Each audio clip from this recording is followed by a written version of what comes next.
Pekabaran hari Sabat ini berjudul Penipu. Kita akan pelajari pengalaman bangsa Israel yang dikelabui oleh orang-orang Gibeon. Bagi yang mempunyai Alkitab, mari kita buka Yosua 9 ayat 3 sampai 6. Yosua 9 ayat 3 sampai 6. Tetapi ketika terdengar kepada penduduk negeri Gibeon apa yang dilakukan Yosua terhadap Yeriko dan Ai, maka mereka pun bertindak dengan memakai akal. Mereka pergi menyediakan bekal, mengambil karung yang buruk-buruk untuk dimuatkan ke atas keledai mereka, dan kirbat anggur yang buruk-buruk yang robek dan dijahit kembali, dan kasut yang buruk-buruk dan ditambal untuk dikenakan pada kaki mereka, dan pakaian yang buruk-buruk untuk dikenakan oleh mereka. Sedang segala roti bekal mereka telah kering, tinggal remah-remah belaka. Demikianlah mereka pergi kepada Yosua ke tempat perkemahan di Gilgal. Berkatalah mereka kepadanya dan kepada orang-orang Israel itu, "Kami ini datang dari negeri jauh, maka sekarang ikatlah perjanjian dengan kami." Nah, dalam ayat ini dikatakan mereka pun bertindak dengan memakai akal. Maksudnya menipu. Nah, tipuan apa yang mereka lakukan? Dalam bahasa Indonesia dikatakan karung buruk, kirbat anggur buruk, kasut buruk, pakaian buruk, dan roti kering yang tinggal remah-remah. Tetapi kalau kita lihat terjemahan dalam bahasa Inggris, khususnya versi King James, lebih mengena dalam menggambarkannya. Mari kita lihat, kalaupun kita tidak baca seluruhnya, tapi kita lihat apa yang King James katakan. Yosua 9 ayat 4 dan 5 dikatakan di sana bahwa karungnya itu karung tua, old sacks. Kemudian kirbat anggurnya kibar anggur yang tua, wine bottles old, and rent and bound up. Sudah robek, terus dijahit. Ya. Kemudian kasutnya atau sepatunya itu old shoes, ya, kasut yang tua. Kemudian mereka punya pakaian juga, pakaian tua, old garments. Lalu mereka punya roti yang kering dan moldy, apa itu? Berjamur, ya, berjamur. Kalau dalam bahasa Indonesia tidak disebut, hanya kering dan remah-remah. Tapi dalam bahasa Inggris dikatakan berjamur, ya. Karung itu untuk membuat bekal mereka, dan jika sudah tua dan buruk, adakah itu dapat menampung bekal mereka? Tentu tidak bisa, ya. Kalau kita ingat pengalaman Yusuf dan saudara-saudaranya pada waktu saudara-saudara Yusuf pergi ke Mesir untuk membeli gandum, mereka bawa karung. Sebab karung itu nanti sebagai tempat gandum yang mereka beli dan juga bekal yang mereka bawa dalam perjalanan. Ya. Sehingga karung ini penting, itulah yang ditaruh di atas keledai. Kalau kita lihat keledai zaman dahulu atau bahkan mungkin zaman sekarang masih ada, mereka taruh karung di belakang kiri kanan ya supaya seimbang. Itulah tempat bekal mereka dalam perjalanan. Ada dikatakan kirbat anggur yang tua, old wine bottles, yang sudah robek dan dijahit kembali. Dan bila mana kita baca Matius 9 ayat 17 dikatakan di sana, begitu pula anggur yang baru tidak diisikan ke dalam kantong kulit yang tua, karena jika demikian kantong itu akan koyak sehingga anggur itu terbuang dan kantong itu pun hancur. Tetapi anggur yang baru disimpan orang dalam kantong yang baru pula, dan dengan demikian terpeliharalah kedua-duanya. Nah, apakah kirbat anggur ini atau kantong anggur ini? Kirbat anggur atau kantung anggur adalah diri kita, ya manusia. Ayub berkata dalam Ayub 32 ayat 19, "Sesungguhnya batinku seperti anggur yang tidak mendapat jalan hawa, seperti kirbat baru yang akan meletup." Jalan hawa artinya ventilasi untuk mengeluarkan angin atau gas, karena anggur ini atau wine itu mengeluarkan gas. Harus ada saluran untuk mengeluarkannya. Sehingga kalau tidak keluar, dia akan meletup. Ya. Ayub katakan, saya ini seperti kantong anggur, di mana ada anggur baru, tapi nggak ada ventilasinya untuk keluarkan gasnya. Bisa meletup. Ya. Demikian juga pemazmur katakan yang serupa. Mazmur 119 ayat 83. Sebab aku telah menjadi seperti kirbat yang diasapi, namun ketetapan-ketetapanmu tidak kulupakan. Kirbat atau kantong dari kulit itu jika diasapi jadi kering dan tidak kuat, sehingga tidak ada gunanya. Karenanya kita ini adalah kirbat tersebut, dan kemudian kalau kita jadi kering, ya, tidak dapat menampung itu anggur. Bahkan kalaupun kita bisa tampung itu anggur, tidak ada dia punya saluran keluar, bisa meletup. Makanya dikatakan jangan taruh anggur baru ke kantong lama. Tidak kuat dia menampung atau menahan akan gasnya itu, dan pada waktu meletup hancur, rusak dua-duanya. Kantungnya tidak bisa dipakai lagi, anggurnya tidak bisa diminum lagi. Harus yang baru, memang yang kuat, bukan yang kering yang sudah diasapi. Nah sekarang apakah itu anggur? Kalau tadi dalam diskusi kita, anggur lebih kepada minuman, ya. Ada juga anggur yang membawa mabuk, ya. Tapi anggur dalam Alkitab juga adalah ajaran, ya, ajaran. Anggur baru adalah ajaran Kristus, anggur lama khususnya yang memabukkan adalah ajaran si jahat. Itu sebabnya Roh Nubuat berkata dalam Kerinduan Segala Zaman buku pertama, halaman 295 paragraf 1.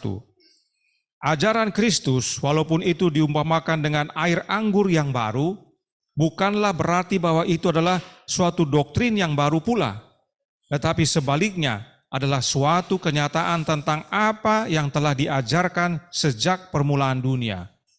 Tetapi kepada orang Farisi, kebenaran Allah itu telah hilang artinya yang asli serta keindahannya. Bagi mereka, ajaran Kristus adalah sangat baru, hampir dalam segala segi, dan hal itu tidak dikenal serta tidak diketahui. Ini tantangan yang terjadi zaman Yesus. Orang-orang Farisi, orang-orang Saduki menganggap ajaran Yesus ajaran baru, padahal sudah ada sejak awal. Tapi mereka tidak lihat sebab yang mereka pelajari sesuai dengan pemikiran mereka, kehendak mereka. Jadi itu sebabnya Yesus katakan tidak bisa kantong lama diisi kantong baru. Ya, oh salah ya. Oh terima kasih memperhatikan rupanya. Jadi tidak bisa kantong lama diisi anggur yang baru, akan rusak dia. Karena yang namanya wine itu ada gasnya, dia bisa meletup dan kalau kantong lama tidak kuat, hancur. Ya. Orang Farisi dan orang Saduki itulah kantong lama. Mereka tidak dapat menerima ajaran Kristus yang mereka anggap baru. Kemudian dalam Signs of the Times, September tanggal 19 tahun 1892 paragraf 4 dikatakan, mereka yang tidak mau menerima terang dan kasih karunia Kristus, yang menolak kebenaran yang ia bawa untuk mereka, disamakan dengan kantong-kantong tua dengan baju yang tidak berharga dan usang. Sebab kalau kita baca dalam perkataan Yesus itu dikatakan apa? Jangan juga tambal baju tua dengan kain baru. Nanti dia akan rusak karena kain lama dengan kain baru beda kekuatannya. Ya kan? Demikian juga dengan kantong lama. Jangan diisi dengan anggur baru. Jadi kita yang tidak sanggup menerima ajaran Yesus, ya terlebih orang Farisi dengan orang Saduki, kita dianggap sebagai kantong-kantong tua. Kantong-kantong lama. Mereka harus jadi baru, kita harus jadi baru, baru kita bisa menerima ajaran Yesus. Ya. Nah orang-orang Gibeon tadi membawa kantong atau kirbat anggur yang tua, sesuai dengan akal-akalan mereka. Artinya kirbat anggur orang Gibeon itu tidak dapat diisi dengan anggur baru. Seandainya mereka minta anggur kepada orang Israel, tolong dong isi saya punya kirbat, sudah habis ini. Dia punya kirbat akan apa? Rusak, karena anggur yang dimiliki orang Israel tentunya masih baru dibuat. Selain sudah rusak, karena sudah robek dan dijahit, tidak bisa lagi digunakan. Sebab kantong lama sudah keras, kering dan tidak kuat lagi. Apalagi jika tidak ada ventilasi udara, maka akan meletup. Kemudian mereka juga berkata dalam Yosua 9 ayat 5, dan kasut yang buruk-buruk dan ditambal untuk dikenakan pada kaki mereka, dan pakaian yang buruk-buruk untuk dikenakan oleh mereka. Sedang segala roti bekal yang mereka telah sedang segala roti bekal mereka telah kering, tinggal remah-remah belaka. Nah, kasut mereka sudah tua, sudah buruk, sudah usang. Nah, kasut ini apa maknanya? Kasut ini maknanya adalah hidup. Perjalanan hidup kita. Roh Nubuat berkata dalam Para Nabi dan Bapa, volume 1, halaman 390, paragraf 2. Melalui anugerah Kristus kita akan hidup dalam penurutan kepada hukum Allah yang ditulis di dalam hati kita. Setelah memiliki roh Kristus, kita akan berjalan sama seperti Dia berjalan. Kita akan berjalan sama seperti Yesus berjalan. Bukan cara jalannya, ya kan? Tapi kehidupannya. Itu sebabnya kalau dalam tradisi orang Indian, katanya, jangan kamu menghakimi sesama sebelum kamu berjalan di mokasinnya. Begitu Opung ya? Ya? Ya, sepatunya orang Indian namanya mokasin. Ya. Kita tidak bisa menghakimi seseorang atau menilai seseorang sebelum kita menjalani hidupnya. Makanya dikatakan sebelum kita memakai sepatunya, kasutnya. Kalau orang Indian, mokasinnya. Jadi kalau dibilang kasut itu adalah makna kehidupan. Dibilang berjalan seperti Yesus artinya hidup seperti Yesus.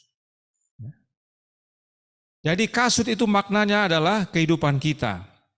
Itu sebabnya pada waktu kisah anak yang hilang apa yang terjadi. Kita buka Lukas 15 ayat 22. Dikatakan di sana, tetapi ayah itu berkata kepada hamba-hambanya, lekaslah bawa kemari jubah yang terbaik, pakaikanlah itu kepadanya dan kenakanlah cincin pada jarinya dan sepatu pada kakinya. Anak yang hilang ini pulang tidak pakai sepatu, tidak pakai kasut. Jubahnya sudah kotor, tidak punya sepatu. Ini kondisi yang memalukan. Jangan-jangan jubahnya juga sudah bukan seperti jubah. Yesaya pernah dibuat malu dengan tidak memakai baju dan tidak memakai sepatu sebagai tanda kepada orang Mesir dan orang Ethiopia.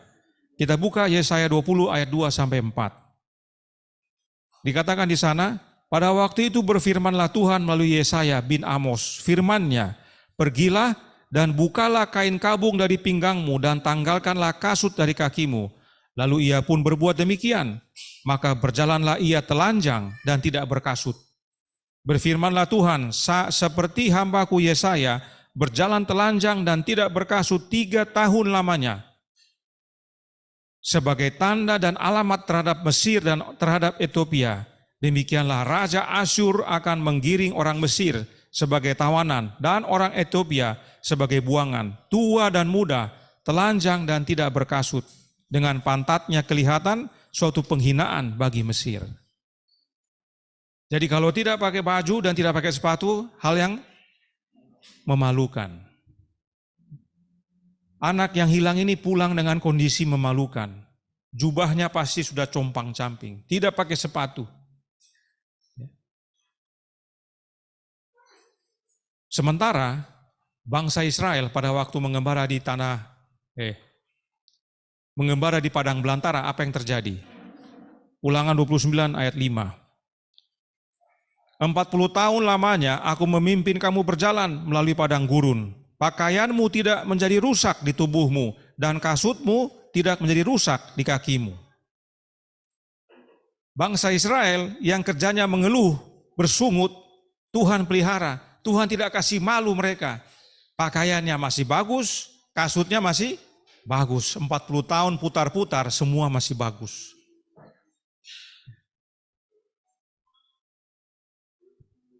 Dalam terjemahan King James dikatakan, thy shoe is not waxen old upon thy foot, yang artinya sepatumu tidak menjadi tua di kakimu.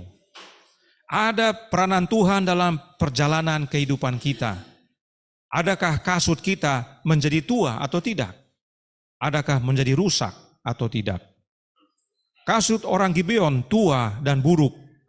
Meskipun itu adalah bagian dari tipu daya mereka, tapi itu menggambarkan kehidupan mereka. Allah tidak senang dengan tipu menipu, lain di bibir, lain di hati. Kemudian orang-orang Gibeon menggunakan pakaian tua. Apakah pakaian itu? Pakaian adalah karakter kita, perbuatan kita. Alkitab berkata dalam Yesaya 64 ayat 6, demikianlah kami sekalian seperti orang najis dan segala kesalehan kami seperti kain kotor. Kami sekalian menjadi layu seperti daun dan kami lenyap oleh kejahatan kami seperti daun dilenyapkan oleh angin.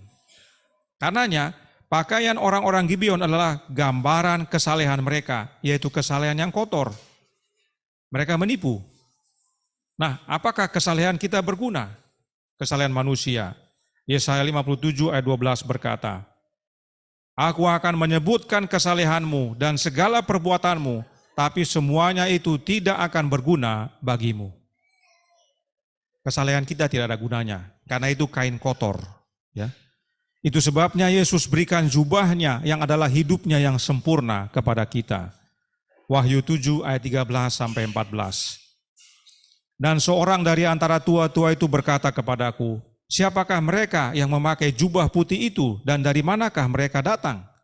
Maka kataku kepadanya, Tuanku, Tuhan mengetahui.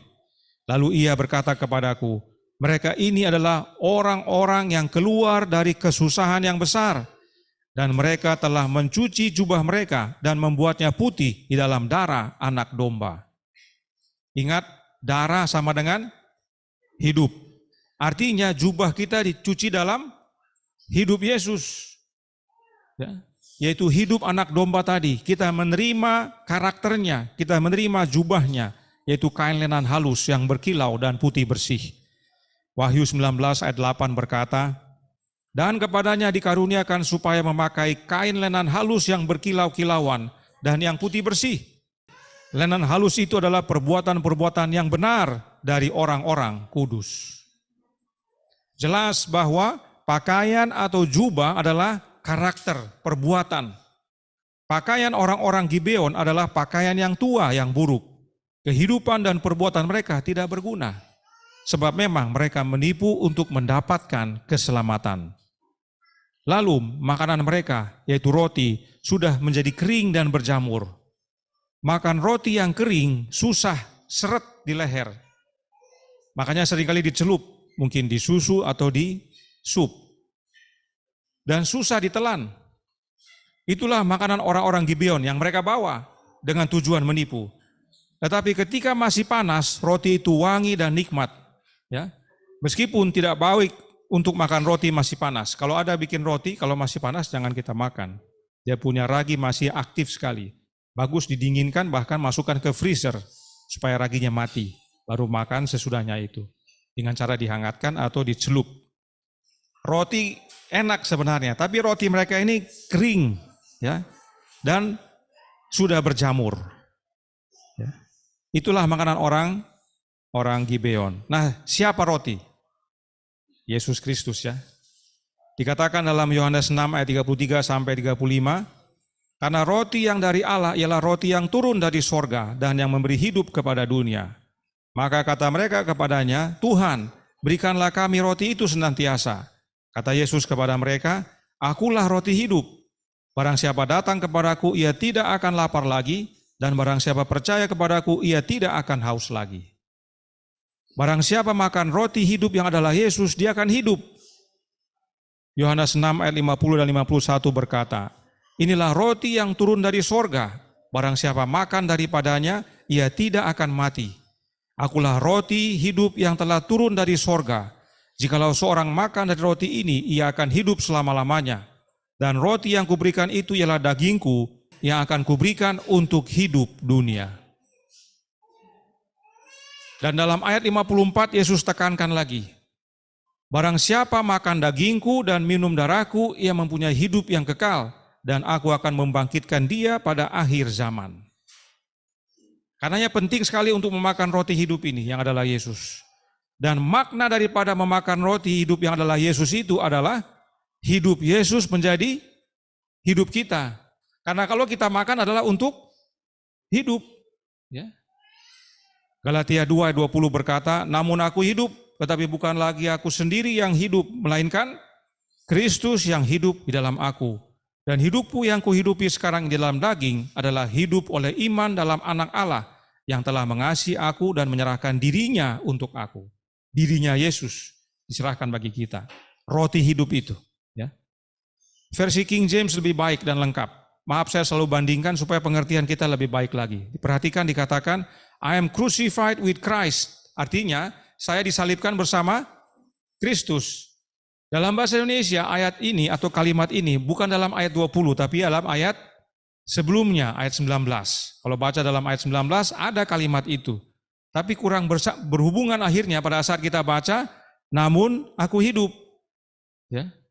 Kita harus baca ayat 19 untuk mengerti kenapa Paulus katakan, namun aku hidup. Tapi dalam bahasa versi King James, langsung ketahuan.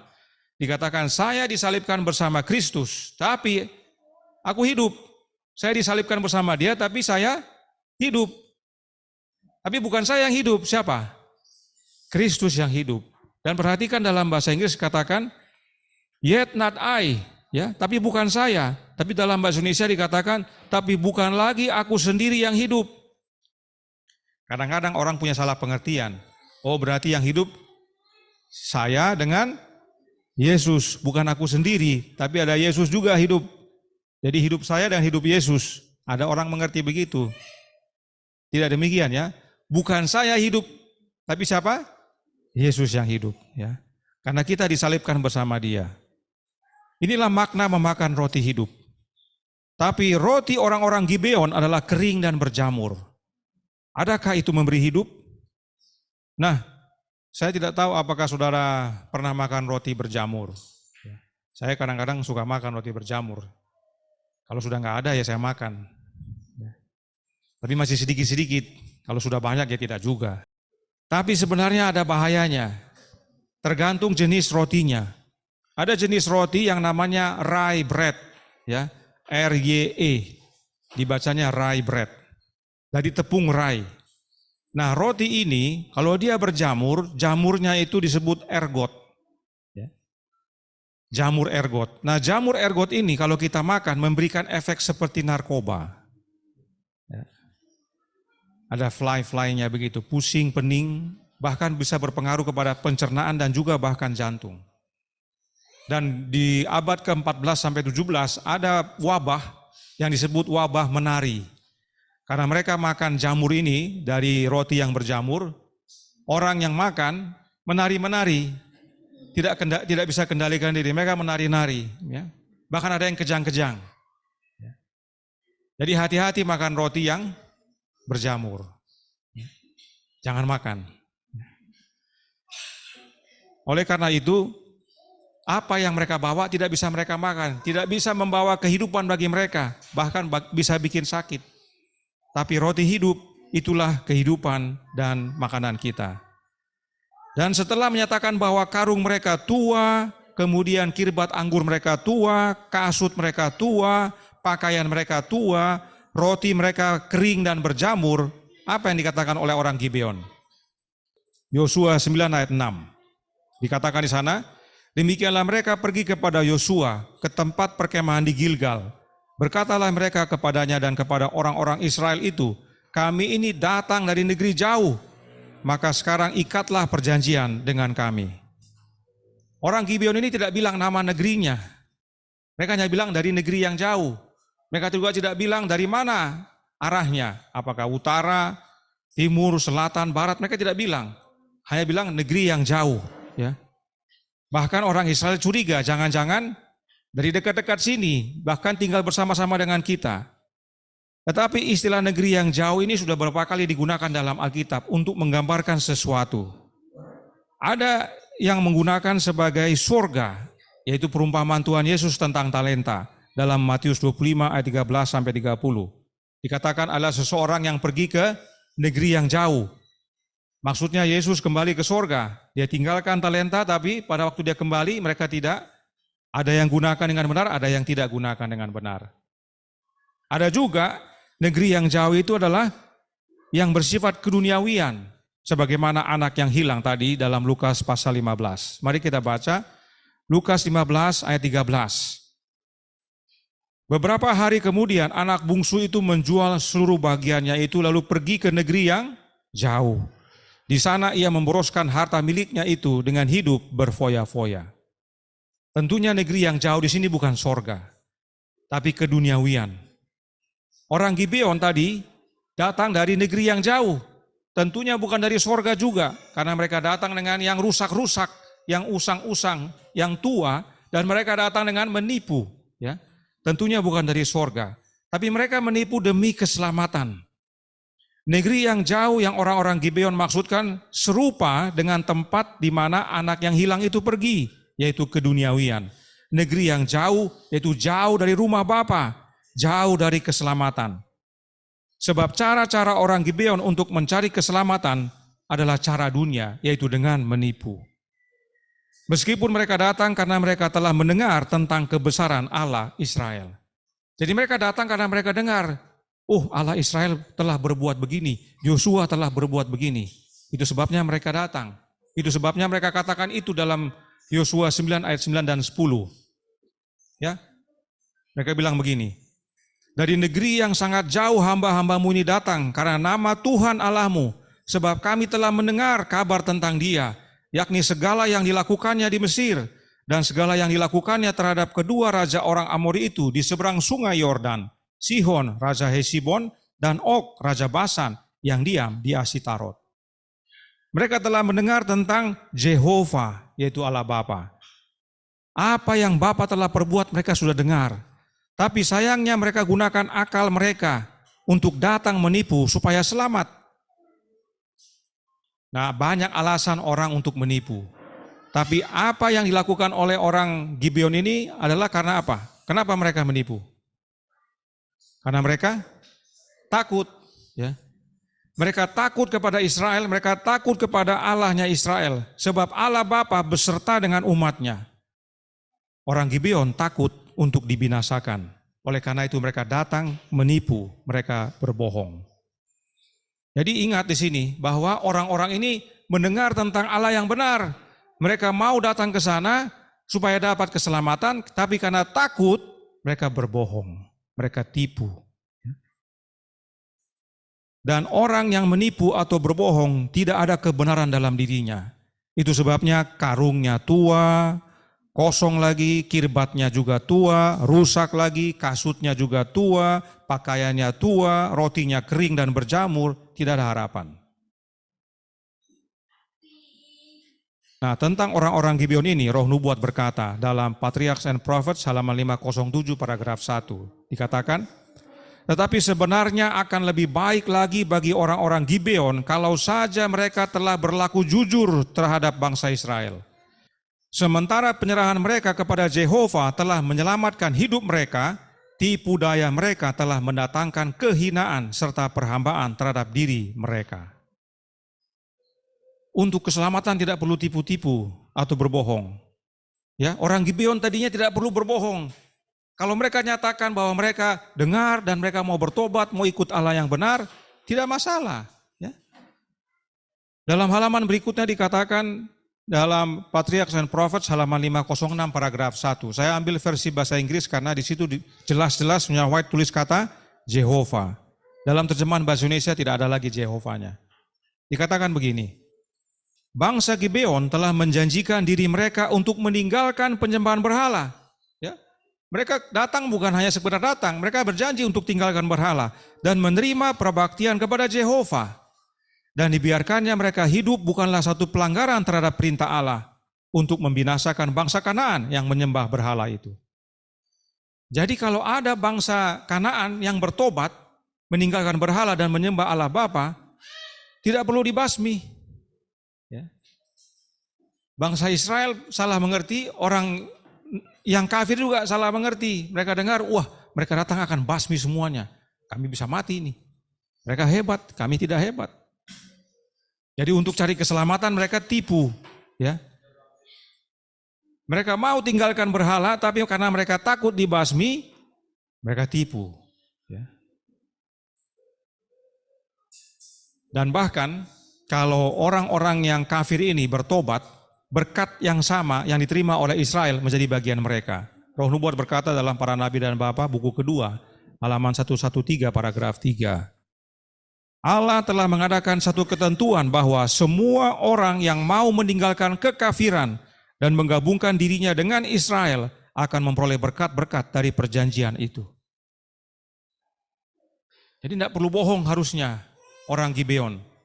Dia bertobat, tinggalkan berhala, mau sembah Allah Bapa, dia bisa bergabung dan berkat yang dimiliki oleh Israel jadi bagian mereka. Tapi sayangnya mereka berbohong. Itu sebabnya dalam buku Yeskiel 33 ayat 11 Allah berkata apa? Aku tidak berkenan kepada kematian orang fasik, melainkan aku berkenan kepada pertobatan orang fasik itu dari kelakuannya supaya ia hidup. Jadi barang siapa yang mau kembali kepada Allah yang benar, yaitu Allah Bapa, untuk menerima keselamatan dan hidup, tidak perlu menipu. Tidak perlu tipu-tipu. Dan karena menipu, akhirnya hidup orang Gibeon menjadi hamba selama-lamanya bagi Israel. Sebab Roh Nubuat berkata, dengan demikian sepanjang generasi mereka, keadaan perhambaan mereka akan menyaksikan kebencian Allah terhadap dusta. Para Nabi dan Bapa, halaman 114, paragraf 2. Mereka diterima menjadi bagian dari umat Allah, tapi karena mereka masuk ke dalam umat Allah sebagai penipu, mereka dapat hukuman. Mereka jadi hamba seterusnya. Nah, apakah Israel tertipu? Israel tertipu. Yosua 9 ayat 14. Lalu orang-orang Israel mengambil bekal orang-orang itu, tetapi tidak meminta keputusan Tuhan. Jadi pada waktu mereka bilang, ini saya punya karung, saya punya kirbat, saya punya sepatu, saya punya pakaian, saya punya roti, ini sudah tua semua dan kering-kering ini. Orang Israel tidak konsultasi, mereka main terima saja untuk mereka bantu. Ya, bagus sebenarnya niatnya untuk bantu, tapi mereka tidak konsultasi. Dalam bahasa Inggris katakan, and ask not counsel at the mouth of the Lord. Counsel itu artinya bertanya, minta petunjuk. Tuhan bagaimana ini? Bangsa Israel tidak lakukan. Akhirnya mereka bikin ikatan persahabatan dan membiarkan Gibeon hidup. Mereka tertipu dengan tipuannya Gibeon. Tapi apa yang terjadi kemudian? Yosua 9 ayat 17. Sebab orang Israel berangkat pergi dan pada hari ketiga sampai ke kota-kota orang-orang itu, adapun kota-kota itu ialah Gibeon, Kefira, Beerot, dan Kiryat Yearim. 3 hari sesudah janji, akhirnya orang Israel dapati bahwa ini orang-orang bukan dari jauh. Ini orang-orang dekat. Ya. Mereka akhirnya tiba di negeri orang Gibeon itu sendiri. Setelah 3 hari, dusta terbongkar. Raja Salomo berkata dalam Amsal 12 ayat 19, bibir yang mengatakan kebenaran tetap untuk selama-lamanya, tetapi lidah dusta hanya untuk sekejap mata. Tipu-tipu, dusta atau bohong hanya bisa bertahan sebentar. Dusta pasti akan terbongkar. Dan itulah yang terjadi kepada orang-orang Gibeon. Dalam 3 hari kebenaran menjadi nyata. Tapi ikatan sudah dibuat. Karenanya Israel tidak dapat membinasakan Gibeon. Dan memang karena Gibeon bertobat, Allah bilang tidak apa-apa bergabung. Jangan dibinasakan. Tapi caranya yang salah, akhirnya mereka dapat hukuman. Gibeon dibiarkan hidup tapi menjadi hamba, yaitu tukang belah kayu dan tukang timba air. Yosua 9 ayat 22 dan 23 berkata, lalu Yosua memanggil mereka dan berkata kepada mereka demikian, mengapa kamu menipu kami dengan berkata, kami ini tinggal sangat jauh daripada kamu, padahal kamu diam di tengah-tengah kami, artinya dekat. Oleh sebab itu terkutuklah kamu dan tak putus-putusnya kamu menjadi hamba, tukang belah kayu dan tukang timba air untuk rumah Allahku. Dan demikianlah yang terjadi. Fakta bahwa turun-temurun orang Gibeon menjadi hamba bagi Israel adalah bukti bahwa Allah Bapa membenci dusta. Nanti kita bisa baca, nanti yang melayani di bait suci pada waktu Salomo membangun adalah orang Gibeon. Saul dia mau bunuh orang-orang Gibeon. Ya. Memang mereka bergabung bersama umat Allah dan menjadi hamba dan mereka rela. Ya. Perhatikan apa jawaban Gibeon kepada Yosua. Yosua 9 ayat 24 dan 25. Jawab mereka kepada Yosua katanya, sebab telah dikabarkan dengan sungguh-sungguh kepada hamba-hambamu ini. Ya, ini pentingnya kita mengabarkan kebenaran dengan sungguh-sungguh. Mereka dengar ada pekabaran yang sungguh-sungguh tentang siapa? Tentang Tuhan Allahmu memerintahkan kepada Musa hambanya, memberikan seluruh negeri itu kepadamu dan memunahkan seluruh penduduk negeri itu dari depan kamu. Mereka dengar itu. Maka sangatlah kami takut kehilangan nyawa menghadapi kamu. Itulah sebabnya kami melakukan yang demikian. Kami tipu kamu. Maka sekarang kami ini dalam tanganmu. Perlakukanlah kami seperti yang kau pandang baik dan benar untuk dilakukan kepada kami. Orang Gibeon tidak berusaha membela diri atau menutupi kebohongannya. Mereka akui mereka berdusta. Karena apa? Karena mereka dengar pekabaran yang sungguh-sungguh. Ya. Mereka takut. Ya. Dan mereka siap menerima konsekuensinya asalkan mereka tetap hidup. Dan dalam 3 hari kebenaran menjadi nyata. Dalam 3 hari keselamatan menjadi bagian Gibeon. Mereka berdusta dan saat ketahuan mereka tidak lari selamatkan diri. Tapi akui bahwa benar mereka berdusta dan itu karena mereka takut mati. Sebab besarlah perbuatan Allah Bapa bagi Israel yang telah mereka dengar.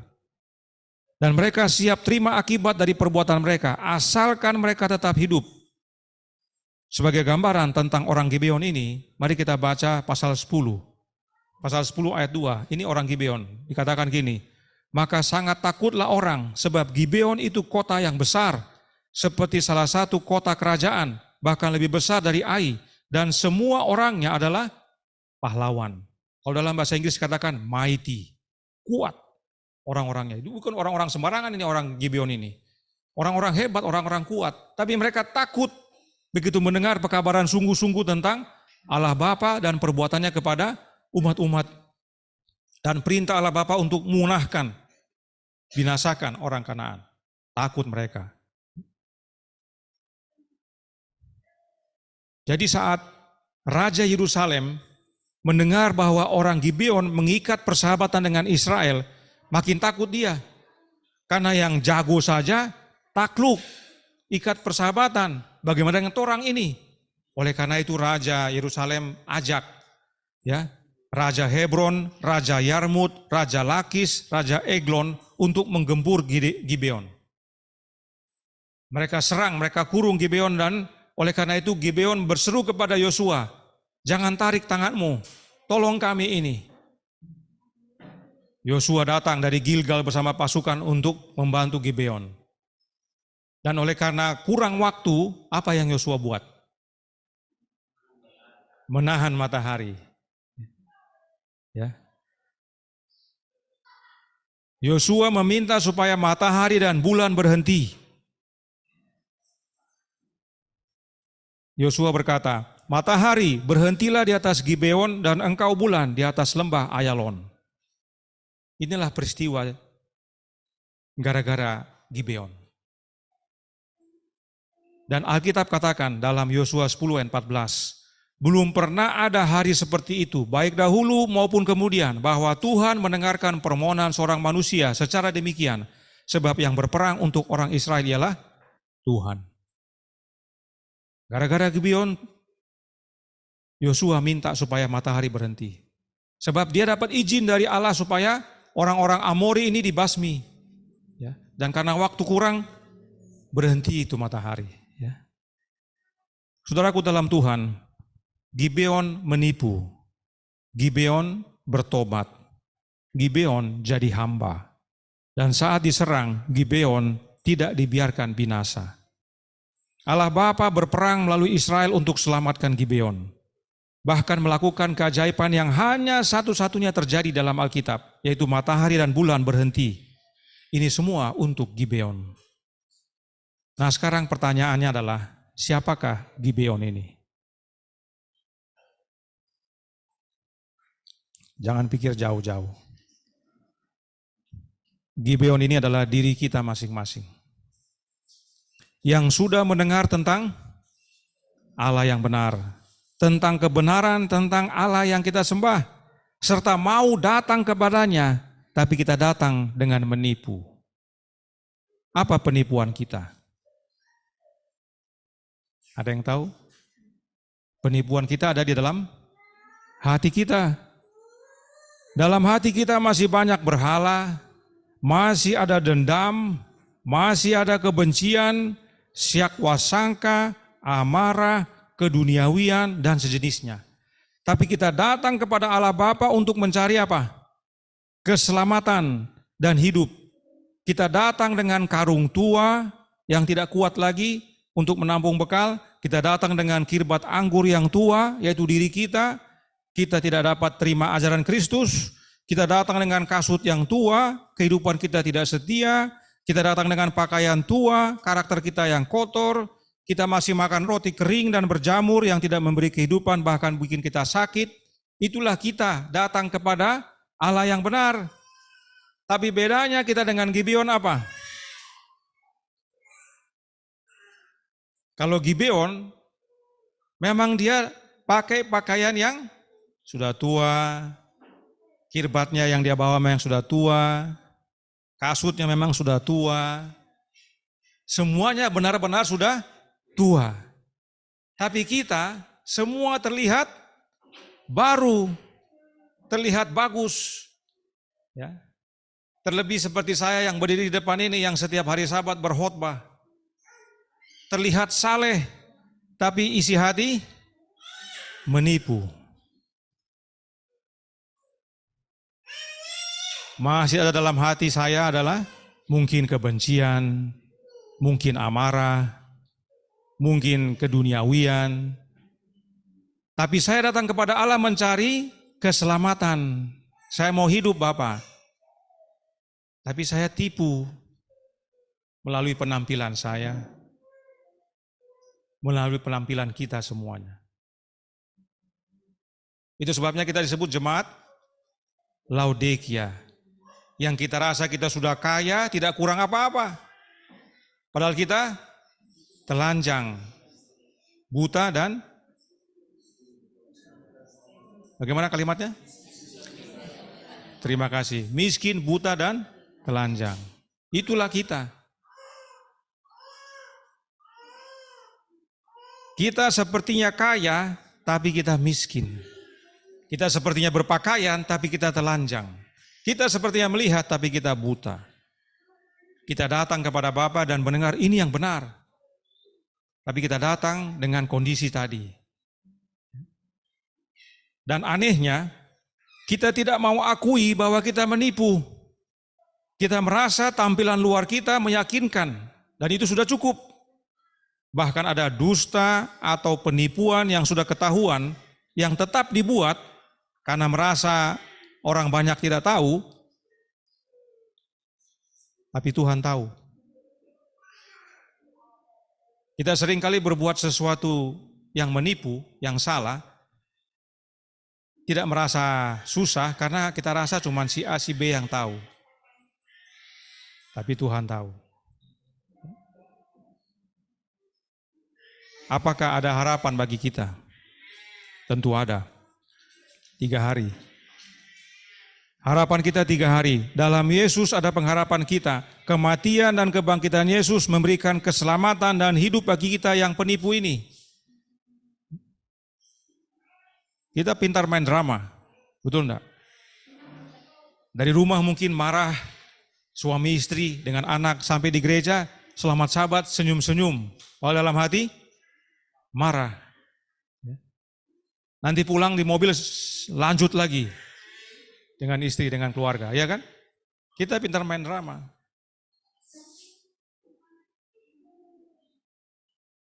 Belum lagi dengan orang lain. Kalau umpamanya kita benci sama dia, kita selamat Sabat, kita selamat Sabat. Tapi dalam hati, tidak senang. Bayangkan Allah melihat dari atas bagaimana itu kepada kita. Mereka ini tipu-tipu saya. Saya bisa lihat kok. Ingat Yosua itu sama dengan siapa? Dia lambang siapa? Lambang Yesus. Kalaupun dia tertipu, tapi Yesus yang sesungguhnya tidak tertipu dengan perilaku kita ini.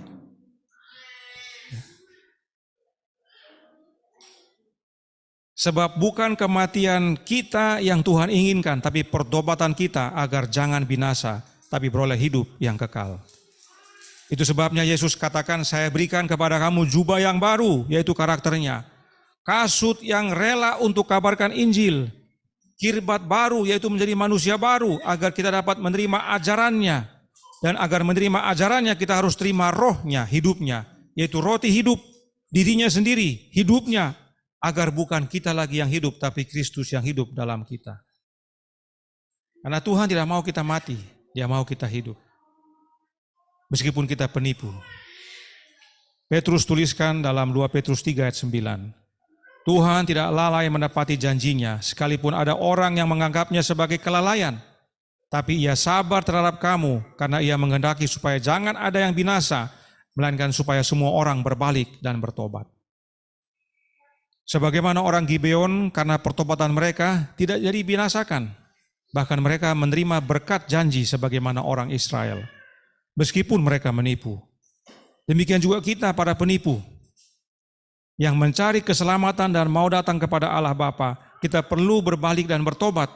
Agar kita tidak binasa, tapi beroleh hidup yang kekal.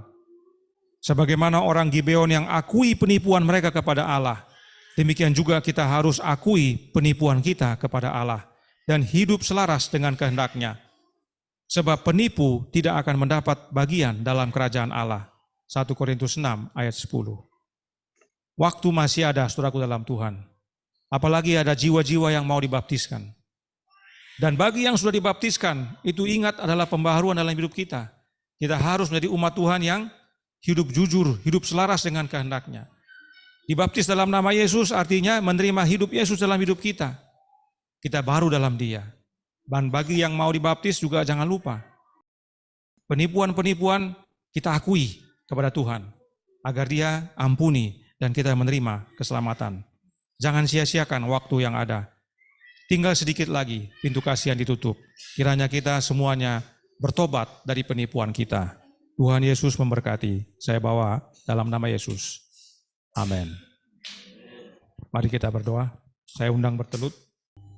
Bapa kami yang di sorga, Allah pencipta langit dan bumi, laut dan segala isinya, Allah yang maha besar, maha kuasa, sumber segalanya, yang kami sembah selalu melalui anak-Mu yang tunggal, Yesus Kristus. Kami bersyukur atas berkat hari Sabat, boleh berkumpul berbakti dan menerima nasihat. Pada kesempatan yang indah ini kami menerima pekabaran tentang orang Gibeon yang menipu untuk keselamatan. Sebab mereka telah mendengarkan kabar kebenaran yang sungguh-sungguh dinyatakan kepada mereka. Dan mereka percaya. Tapi karena mereka takut dibunuh, mereka menipu. Demikian juga dengan kami ya Tuhan. Kami sudah dengar pekabaran yang benar ini. Bahwa Engkaulah satu-satunya Allah yang benar. Dan anak-Mu Yesus Kristus yang telah Engkau peranakan, Engkau karuniakan bagi kami. Kami mendengar kabar-kabar yang sungguh-sungguh tentang ini dan kami percaya. Kami datang kepadamu, tapi masih banyak hal dalam hidup ini yang kami masih pelihara. Yang kami buat, yang menipu akan kebenaran ini pada akhirnya. Kami percaya, kami mengerti, tapi kehidupan kami belum berubah. Dalam hati kami masih banyak berhala, amarah, dendam, benci, keduniawian, dan segalanya. Sehingga kami datang kepadamu bukan seutuhnya. Pakaian kami tua, kasut kami tua, kirbat anggur kami tua, diri kami tidak sanggup menerima kebenaran, bisa meletup. Oleh karena itu pada siang hari ini kami diingatkan, dinasihatkan. Waktu masih ada agar masing-masing kami menggunakan waktu yang sisa ini. Seperti orang Gibeon mengakui bahwa betul kami menipu. Tapi itu karena kami takut. Dan sebagaimana kami dalam kebenaran ini seharusnya kami tidak takut lagi. Kami akui di hadapan-Mu ya Bapa, menyebutkan satu-satu dosa-dosa kesayangan, menyebutkan satu-satu rasa dendam kami kepada sesama, menyebutkan satu-satu kebencian kami kepada sesama, dan mendoakan diri dan mereka, sehingga kami semua akhirnya diubahkan. Menerima jubah, menerima kasut, menerima kirbat baru, demikian juga anggur baru, yang hanya dapat dimampukan oleh kehadiran Roh-Mu saja ya Yesus, sehingga kami semua menjadi manusia baru dalam Engkau. Kami dimampukan untuk hidup setia sampai Engkau datang kedua kali menjemput kami semua. Tuhan, campur tangan banyak daripada kami yang sudah dibaptis dalam nama Yesus. Itu mempunyai makna besar, makna mendalam. Kristus dalam kami, pengharapan kemuliaan. Biarlah kami menjadi contoh dan teladan, sebagaimana orang Gibeon, orang-orang yang mengaku akan kesalahan, akan penipuan, dan hidup setia. Dan bagi mereka yang mau dibaptis, ini juga menjadi amaran, agar bila mana nanti telah menerima baptisan, kehidupan yang benar boleh menjadi bagian mereka. Mereka akui segala penipuan mereka selama ini dalam hidup kepada Engkau ya Bapa, agar keselamatan boleh menjadi bagian mereka. Campur tangan dalam kehidupan kami semua, agar kami sungguh-sungguh dalam kebenaran ini, dan pada akhirnya kami boleh semua selamat saat Yesus datang kedua kali. Beserta kami sepanjang hari Sabat ini, kehendak-Mu yang jadi, ampun kami akan dosa dan salah, karena kami berdoa hanya dalam nama Anak Allah yang tunggal, Yesus Kristus, yang adalah Tuhan dan Juru Selamat kami. Amin.